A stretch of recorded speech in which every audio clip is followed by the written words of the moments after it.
Bud Not Buddy, Chapter 18. Just like with Chapter 17, today we're going to be thinking about how the author lets us see Bud's point of view and what language helps us. Okay. We got in 2 cars to drive for an hour and a half north of Grand Rapids. We were headed to a dinky town called Mecosta.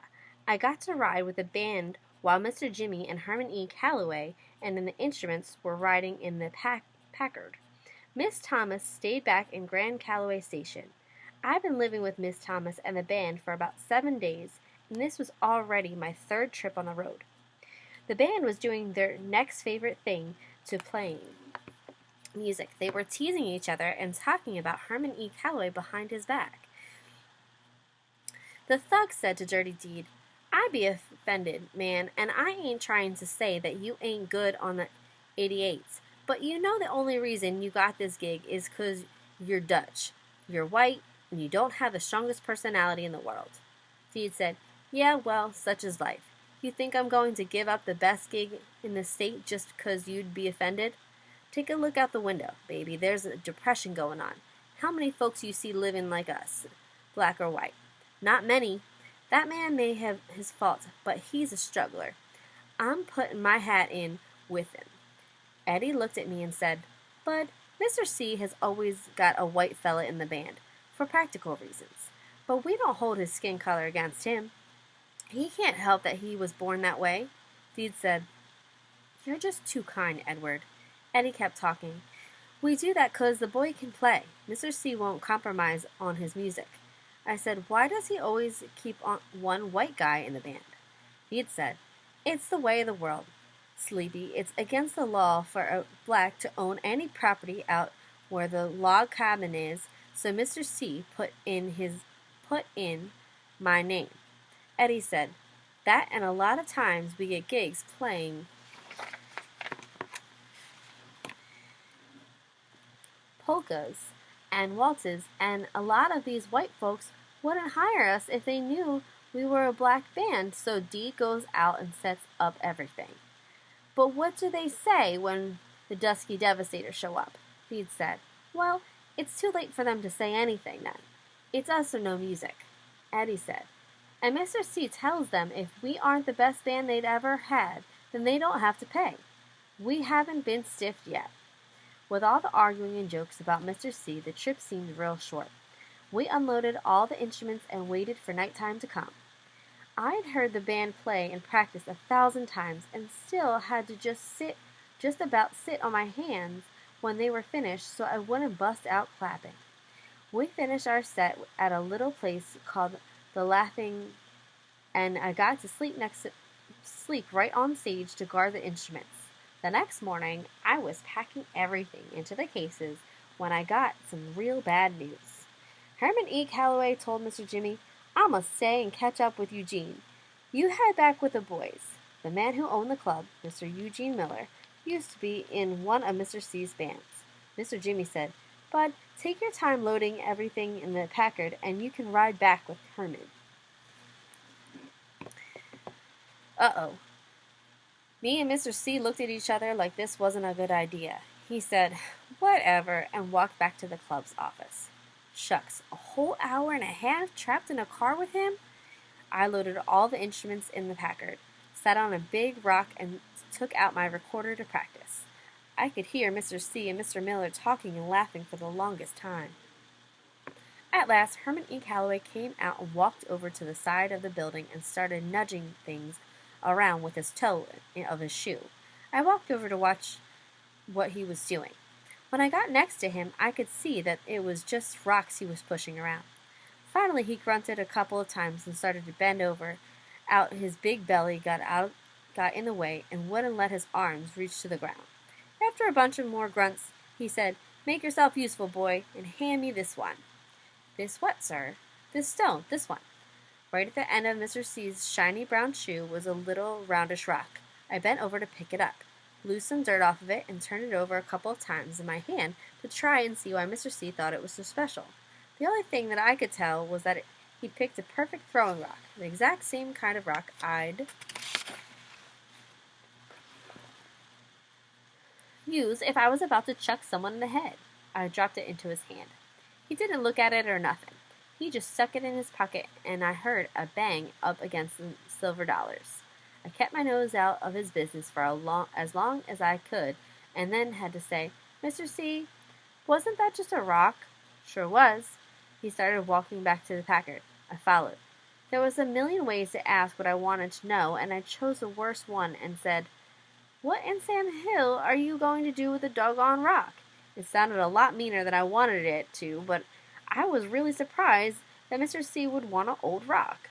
He climbed in on the other side of the Packard, and I climbed in on the other. After he stuck the key in the dashboard, he said, "Bad habit." Then he leaned over toward me and opened the glove box of the car. There weren't any gloves or maps or papers in the box, just a bunch of perfect throwing rocks. They all looked like they had writing on them. I reached in and took one of the rocks out. Written on the back of it was Wild M 5236. I took another one and it said Preston Inn 6436. These were just like my rocks. I took one more and it said Chicago Ill 3/1932. I looked over to Mr. C and said, "I've got some of these, sir." He said, "Really? I got some too." He looked at me, shifted his pipe away from the talking side of his mouth, and said, "But I know you're not the sharpest knife in the drawer, and I hate to be the bearer of bad tidings, but those are found all over the world. In fact, they're about as common as rocks." I almost didn't answer him, but since I didn't want to look so stupid, I said, "Yes, sir, but mine have writing and numbers on them too." He said, We kept driving. Finally, I said to him, "You don't believe me. I'll show you." I dropped the 3 rocks back into the glove box and closed it, then climbed over to the front seat to get my Saks case. I found it and set it in the back seat and unlocked it. As soon as I opened it up, the top smell of the old spit and crumbling up velvet and mildew came rushing out. It was still great.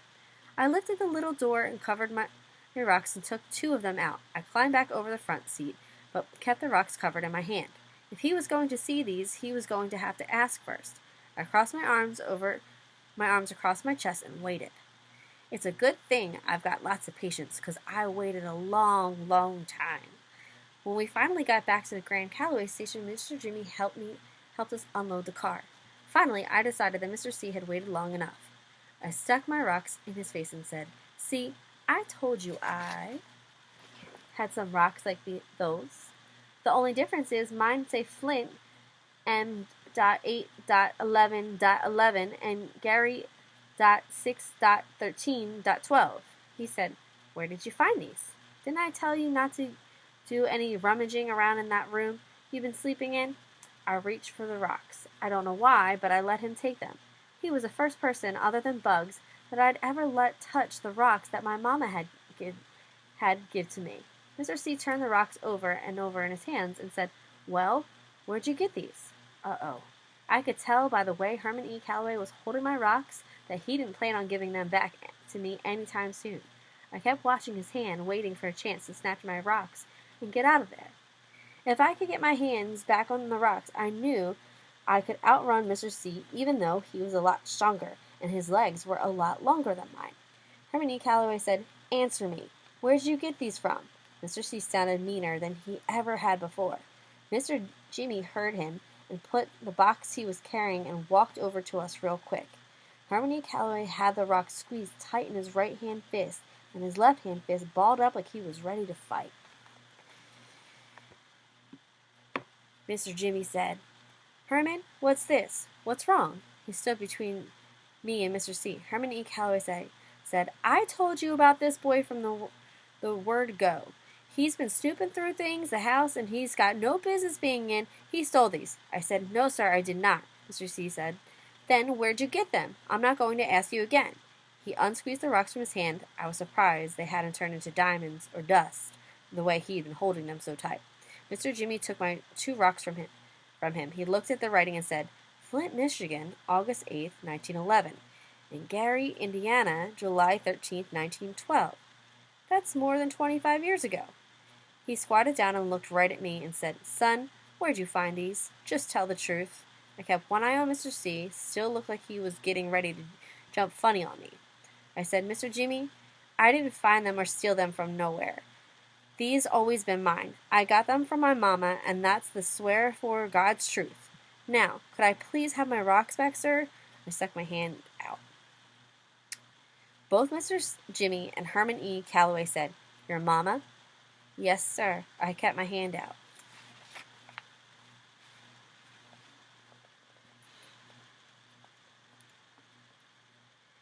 Mr. Jimmy said, Bud, where did your mother get these? I said, I don't know, sir. She always had them. Mr. Jimmy and Herman E. Calloway were looking at me with that can't decide which hand to smack you with look when Mr. Jimmy said, Bud, what did you say your mama's name was? No one ever asked me, sir. Herman E. Calloway was still hot. You throw a whole lot of sirs around, but you've still got a real strong, real smart mouth, disrespectful streak in you, boy. Now you answer that question or I'll... I screamed at him. Angela, sir. I was so mad I hadn't meant to say sir, but it came out anyway. Her name is Angela Janet Caldwell. Mr. Jimmy said, Lord have mercy.